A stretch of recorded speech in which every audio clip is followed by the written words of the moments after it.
This is an indoor house plant that we have here, a very small version, and is pretty overgrown, as you can see here. And I want to show you the inside here so everyone can see. First of all, it's a very healthy plant. If you can take a look at the close-up of the roots now, the stems.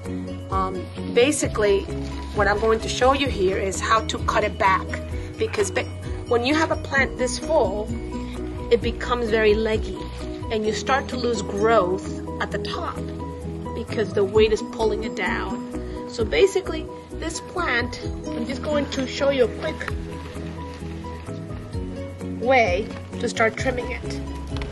And I'm going to start in a couple of locations here, meaning that, and of course these I'm going to reuse by immersing them in some water, and then of course you're going to have more growth. So the areas that have more space are the areas that I'm going to be cutting it back, so the plant can get fuller, of course, and healthy. And from this point, if you could see here, you can bring the camera here, this was an area that I cut a few months back. And this is exactly what happens when you cut it in the ends.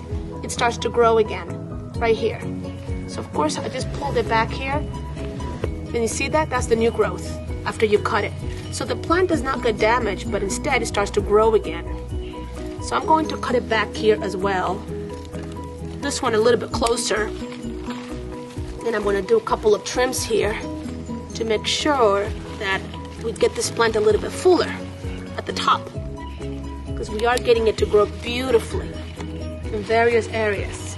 And that's the way basically that you keep a plant healthy, by keeping it trimmed regularly. Just like we cut our hair, we also have to give regular haircuts to plants so they don't have extreme weight. And this is basically everything that I'm cutting here to the side, and I'm going to reuse that. Here's another growth that I wanted to point out to. See, this one was cut back again a few months back, and this is all new growth. So the plant, as you can see, finds a way to grow back again. And this is what the pothos plant, that is the name of this particular plant, can do when you do a really nice haircut, I call it. So of course, I cut a couple of places. You don't really have to cut it everywhere, but this is the way to get it a little bit fuller to the top. It's already full, but it's full on the sides and the bottom. By cutting it, I'm going to make the growth go right in the middle area and make the plant go a little bit taller.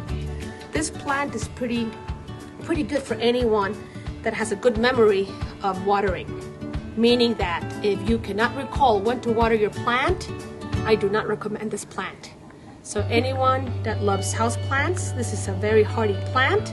As long as you keep a calendar and watering schedule, it needs water between 7 to 10 days, and it cannot be overwatered. It needs to stay dry between waterings, a little bit dry between waterings, not soaking wet. And this is the pothos.